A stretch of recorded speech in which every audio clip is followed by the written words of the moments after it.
biko ọhaneze gekwenụ ntị o. Asị nka ndị unu aka na ntị ndị niile nụrụ nwaanyị n'obodo a, onye ọbụla jidekwenụ nwunye aka, jidekwenụ nwunye gị aka. Ejere m na họtel ebe m jere ka m rie nri, m wee zaa kọl wee na-eti, madam your husband is coming, madam your husband is coming. Ka m tụgharịzie ụmụ nwaanyị ruo 5 wee buru tọwere n'ukwu wee gbapụta ọsọ.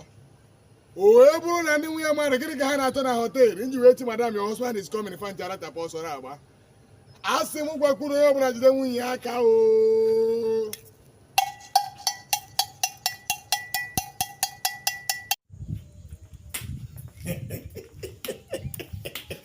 Maazị Mbọnụ nna ahụ ọkwela nke ya, biko folozienu ya gbabazi m aka.